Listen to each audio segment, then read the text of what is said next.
ఏది అయినా చెయ్యి ఆచి చికెన్ మసాలా. అమరావతి రైతుల సమస్యలు శాంతి భద్రతపై ఒకే రోజు రౌండ్ టేబుల్ సమావేశం నిర్వహించింది వైసీపీ. రాష్ట్రంలో శాంతి భద్రతలు నశించాయని ఆరోపించారు వైసీపీ నేతలు. పోలీస్ స్టేషన్స్ లో హత్యలు జరిగితే ప్రజలను రక్షించేదెవరని ప్రశ్నించారు వైసీపీ నేతలు.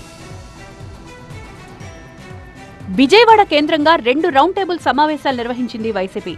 సామాజికవేత్తలు, మేధావులతో శాంతి భద్రతలపై నిర్వహించిన రౌండ్ టేబుల్ సమావేశంలో కూటమి పాలనలో ప్రజలకు రక్షణ లేకుండా పోయిందన్నారు వైసీపీ నేతలు.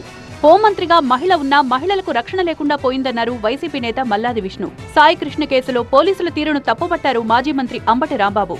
ఒక నాగరాజు వాళ్ళు కుట్ర చేయడం సాధ్యపడుతుందా? ఒక నాగరాజే చంపితే కుదురుతుందా?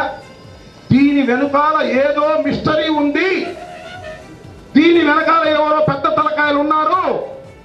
దీని వెనుకాల ఎంటైర్ పోలీస్ డిపార్ట్మెంట్ ఉంది. కమిషనర్ దగ్గర నుంచి డీజీపీ వరకు. అసలు క్రిమినల్ పోలీస్ కదా, ఏందో కదా అప్పుడు ప్రమాదం.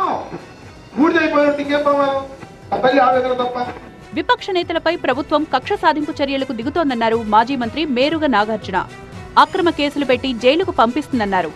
ప్రత్యర్థుల మీద ఏ విధంగా, వ్యతిరేకుల మీద ఏ విధంగా, నీ వారు నా వారిని చూసుకుంటూ పరిపాలన చేస్తూ నీకు కాని వారి మీద దాడులు చేయించే పరిస్థితి రాష్ట్రంలో తీసుకురావటానికి ప్రధాన వ్యక్తి ఎవరో కాదు, చంద్రబాబు నాయుడు గారి.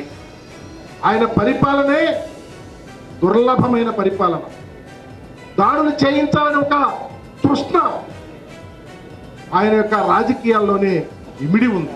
అమరావతికి భూములు ఇవ్వడానికి వ్యతిరేకిస్తోన్న రైతులతో మరో సమావేశం నిర్వహించింది వైసీపీ. తాము రాజధాని కోసం ఇప్పటికే భూములిచ్చామన్నారు రైతులు. 2వ విడత భూసేకరణకు తాము భూములిచ్చేది లేదంటున్నారు. ఈ ఉండవల్లి, పెర్మాక, నిడమర్రు ఈ ప్రాంతాల్లో తక్కువ మంది ఇచ్చారు. ఉండవల్లి అయితే ఇంకా తక్కువ మంది ఇచ్చారు.